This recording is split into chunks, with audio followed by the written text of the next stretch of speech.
podcast Parents pour le plaisir, un podcast pour les parents parfois en galère qui veulent trouver la joie de la parentalité en Dieu le Père. Bonjour, c'est Rachel. Moi, c'est Nico. Et moi, c'est Chloé. Dans notre dernier épisode, que je vous invite à écouter si vous ne l'avez pas déjà fait, on a évoqué la notion de stratégie familiale réfléchie et le lien entre le projet de Dieu et notre projet de famille. Chloé, est-ce qu'aujourd'hui tu veux nous parler un peu de ce qu'on va aborder?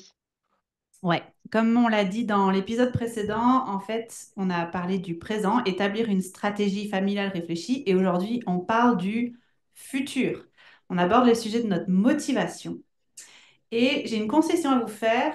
Avec certaines copines, mamans de l'école où vont mes enfants, on a un groupe WhatsApp où on communique pour se retrouver les mercredis et on se dit souvent, est-ce que mercredi, tu es dispo pour partager la misère? Et on l'utilise de manière un peu humoristique. Ce qu'on veut dire, c'est que parfois, les mercredis, c'est pas hyper drôle d'être toute seule avec nos enfants et que de partager ces temps-là avec d'autres parents, d'autres enfants, ça allège un peu notre misère. Et voici cette réalité à laquelle on fait face en tant que parents, c'est que, en fait, c'est pas toujours un plaisir. Le podcast a beau s'appeler Parents pour le plaisir, c'est pas toujours un plaisir. Et souvent, il y a des moments ou même des saisons beaucoup plus longues où on est vraiment la tête sous l'eau et qu'on a du mal à apprécier nos enfants. Mais voici un principe qui va nous aider à faire face à cette réalité, c'est que une vision claire du résultat qu'on espère, du but vers lequel on va, ça va nous aider à persévérer et à même trouver du plaisir dans ces moments ou ces saisons plus difficiles. Et donc, deux questions autour desquelles on va axer notre discussion aujourd'hui, c'est, première question, qu'est-ce qui nous motive actuellement dans notre parentalité? Et deuxième question, qu'est-ce que Dieu dit au sujet de notre motivation? Quelle vision de l'avenir et quel but ultime du projet familial on va trouver dans la Bible? Oui, donc on peut commencer avec cette première question. Qu'est-ce qui nous motive actuellement?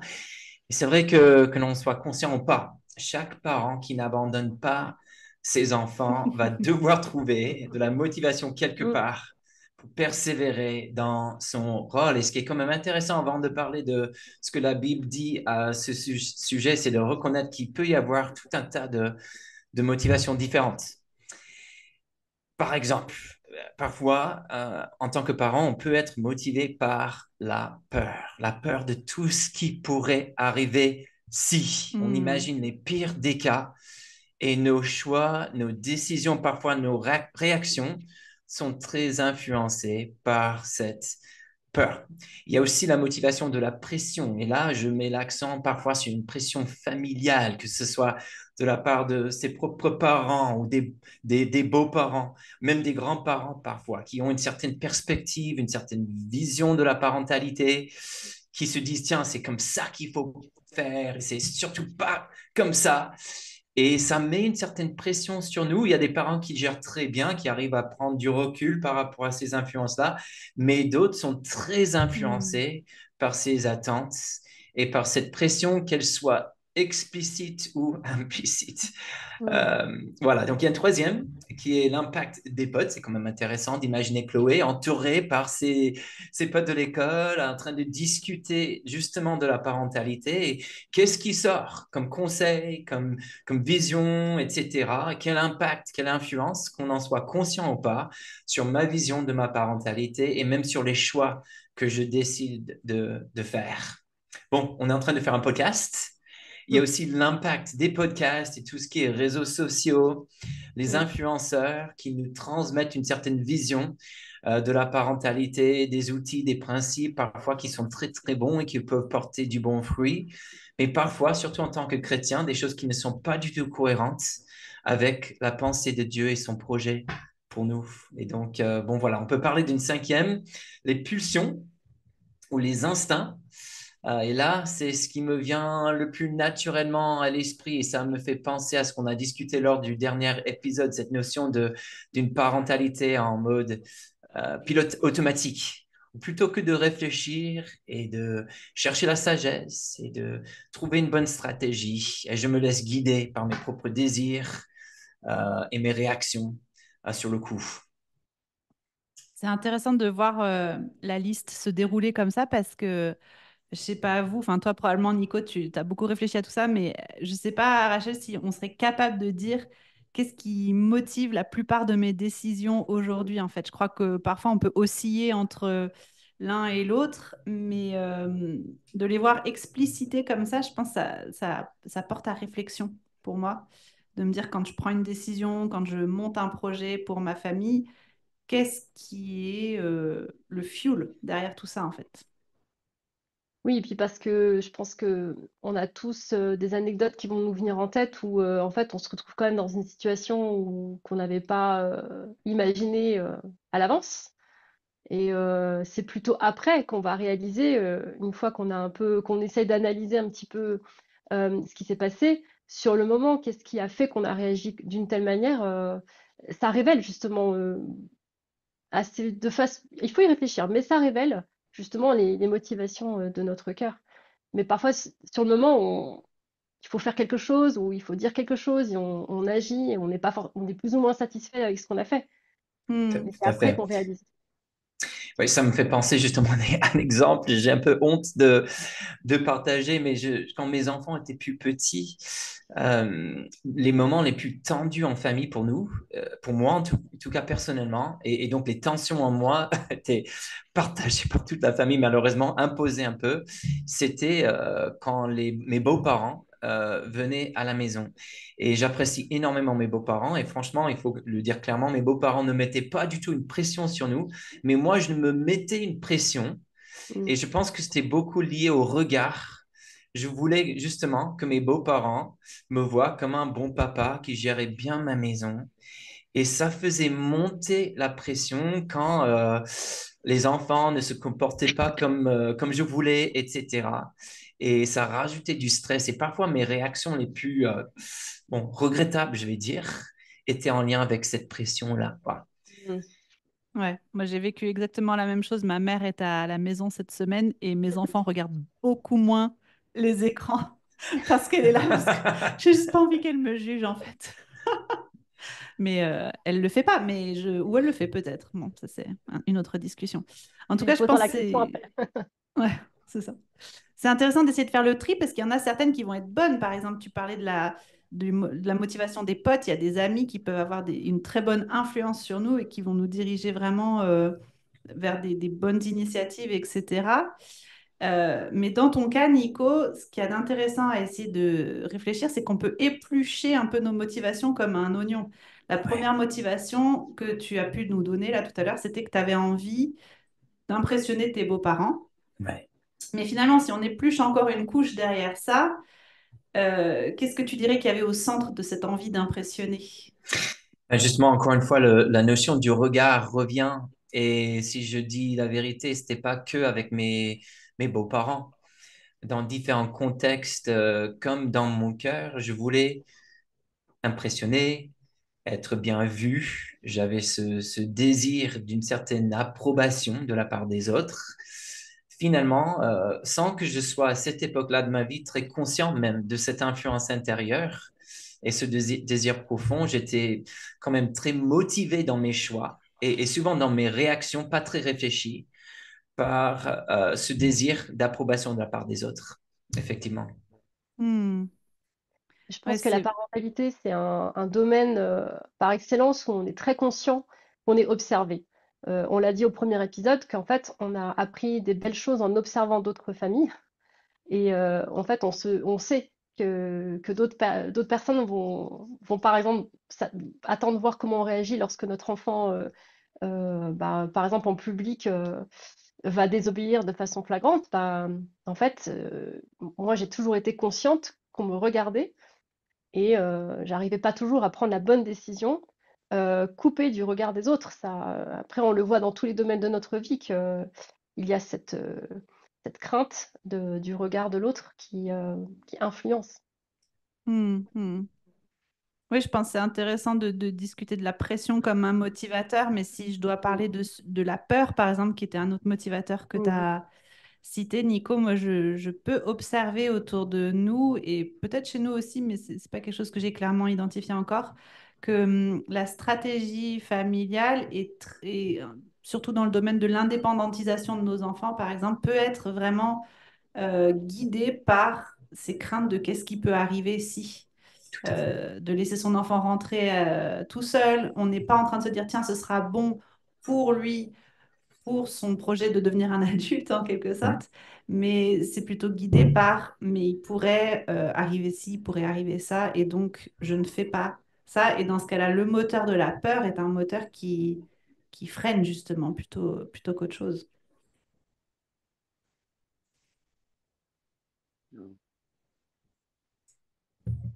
Est-ce que tu as déjà observé, Nico, ou toi, Rachel, des fois où quand on n'a pas conscience du moteur ou de la chose qui nous motive, ça va avoir des conséquences juste désastreuses dans la famille.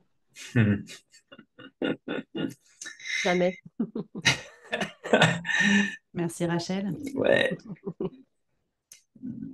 Je, comme quelqu'un qui a beaucoup lutté avec mes émotions réactionnelles, mes réactions émotionnelles, euh, je suis très impacté, justement, très touché par ce sujet. Et si j'ai vraiment à cœur d'aborder le sujet et de parler de cette notion de réfléchir, c'est parce que pendant trop longtemps, j'étais un peu esclave de mes propres réactions, absence d'une stratégie claire, d'une réflexion biblique. Euh, Même si j'avais des principes bibliques et j'avais lu des bouquins, etc., ce qui manquait dans mon cas, c'était quand même une capacité de vraiment examiner ce qui se passait à l'intérieur de moi. Et donc, oui, bon, j'ai tout un tas d'exemples malheureusement dans ma tête où, faute de stratégie claire et de vision claire, j'étais plutôt dans la réaction et ça apportait du mauvais fruit. Hmm.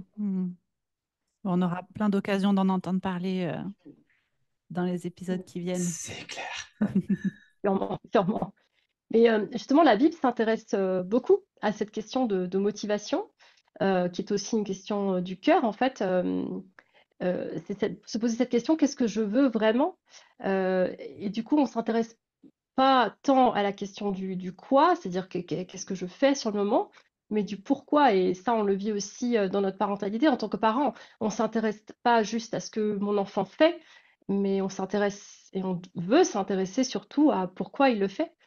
Euh, qu'est- Qu'est-ce que cette question de motivation du cœur nous amène à réfléchir quand on parle de motivation bibliquement? Hmm.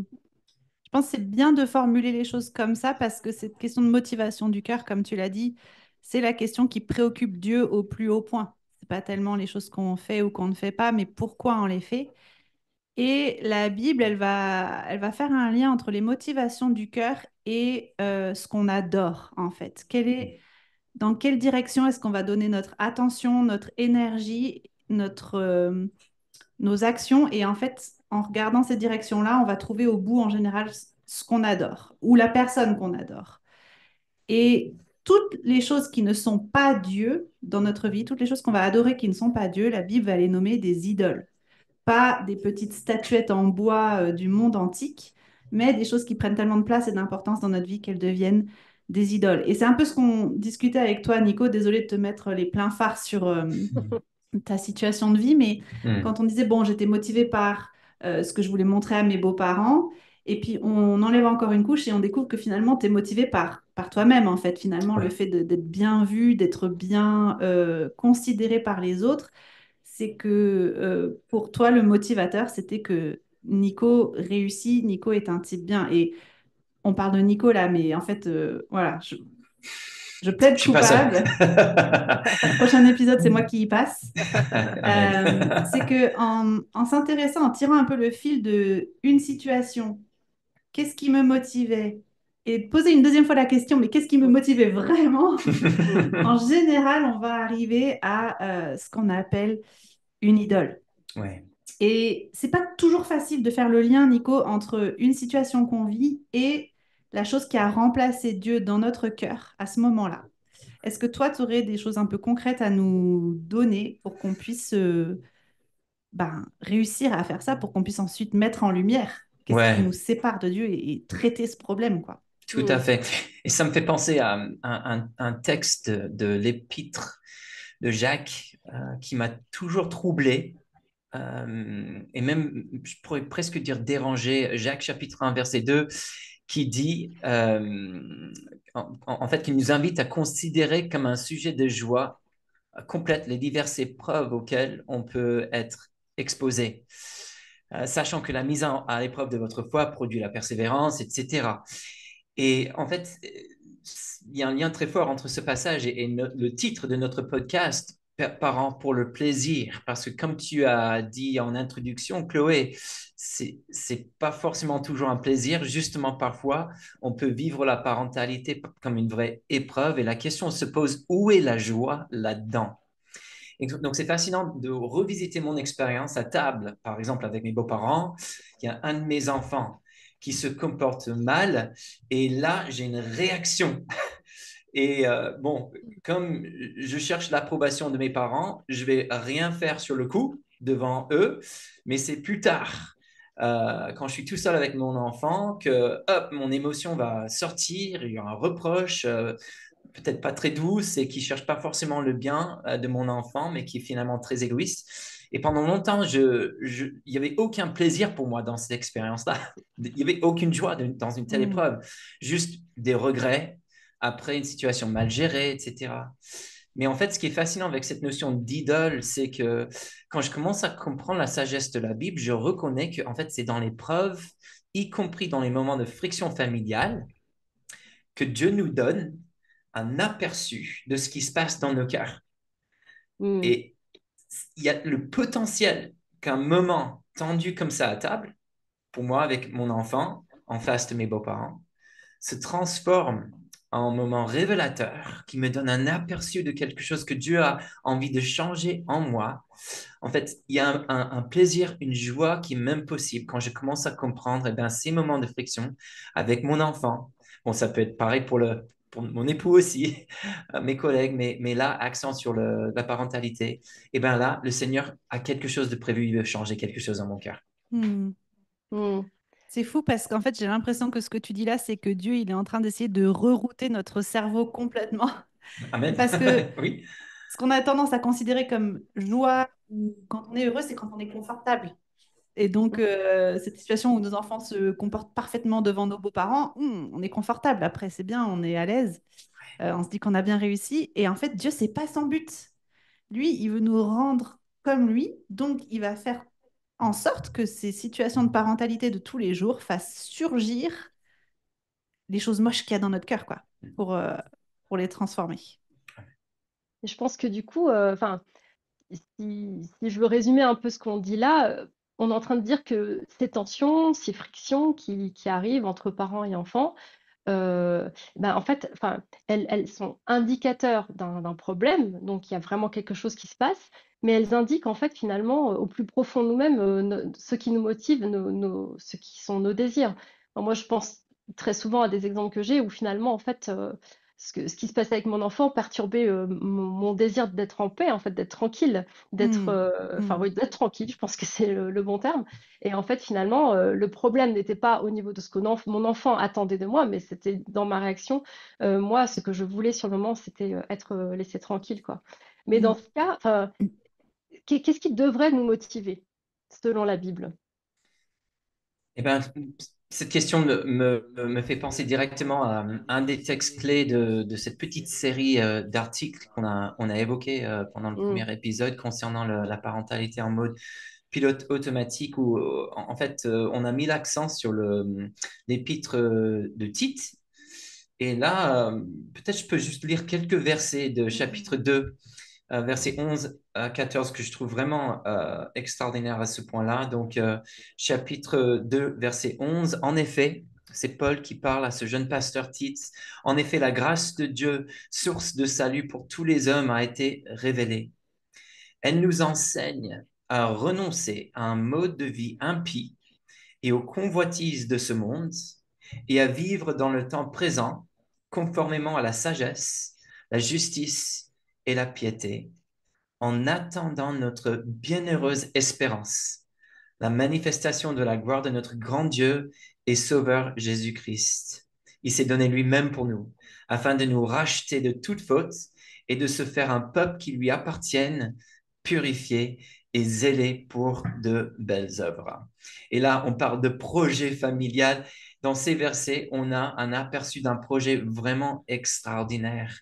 Ce Dieu qui a envoyé son Fils Jésus-Christ, justement afin de faire tout le nécessaire pour nous apprendre à vivre une nouvelle vie. Et un composant essentiel de ce projet concerne justement notre avenir. Christ est venu pour racheter un peuple, pour purifier un peuple pour lui-même.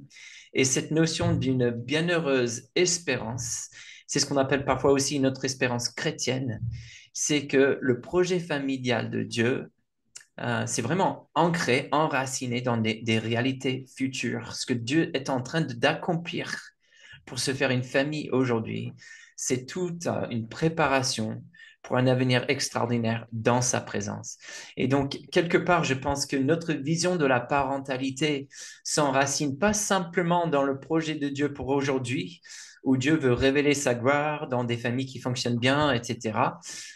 C'est vrai qu'aujourd'hui, il veut attirer des personnes à lui, mais il nous prépare un avenir extraordinaire. Et je pense pour nous, en tant que parents, il y a une motivation puissante à trouver là-dedans en creusant cette notion d'espérance chrétienne. Hmm. Est-ce qu'on pourrait peut-être essayer de revisiter cet épisode de Nico à table avec ses beaux-parents? Et si tu pourrais dire, selon toi, qu'est-ce que ça aurait changé si à ce moment-là, tu avais peut-être pu faire une pause en te disant, je vais non pas vers la satisfaction de mon désir d'être bien vu, mais je vais vers ce jour final où toutes les familles de la terre seront devant Dieu et où Christ sera là. Tout à fait. Bon, un élément que j'ai pas évoqué dans mon introduction à cette notion de bienheureuse espérance, c'est la notion du jugement. Et c'est vrai qu'il y a quelque chose de beau et d'extraordinaire que Dieu prépare pour nous tous, mais c'est aussi vrai que c'est de l'autre côté d'un jour de jugement où chaque être humain rendra des comptes pour sa manière d'agir. Et la Bible nous prépare pour ce jour-là. Ce qui est quand même motivant pour moi en tant que parent, c'est de savoir que, et en tant que papa, euh, ce jour-là, je vais apparaître devant mon Dieu et je rendrai des comptes, pas simplement pour ma manière d'agir, mais aussi pour ma manière de gérer mes relations avec les personnes que mon Dieu a mis sous ma charge, en fait. Et donc, j'ai des comptes à rendre quant à ma relation avec ma femme. Comment est-ce que j'ai géré cette relation-là? J'aurai des comptes à rendre aussi concernant ma relation avec mes enfants. Et franchement, je dois avouer que alors que pendant les premières années de ma vie de parent, et même une bonne partie de ma vie de parent, j'avais pas trop cette image en tête d'un jour de jugement. Alors que aujourd'hui, c'est quelque chose qui est très présent pour moi, le fait que j'ai une charge que Dieu m'a confiée et un jour, je vais rendre des comptes devant mon Dieu quant à cette charge. Et donc, en fait, si je commence à sentir à table qu'il y a des émotions qui montent en moi et j'arrive à ne pas réagir tout de suite, à reconnaître, Nico, garde ta bouche fermée, prends ton temps, réfléchis, prie peut-être. Alors là, une chose que le Seigneur risque de me rappeler quand son esprit commence à me parler pour calmer mon cœur, pour m'aider à me repositionner, c'est le fait que Nico, ses enfants sont sous ta charge. Et ta réaction maintenant va beaucoup communiquer à tes enfants. Là, tu es là pour me représenter et tu as une responsabilité de répondre dans l'amour. Hmm.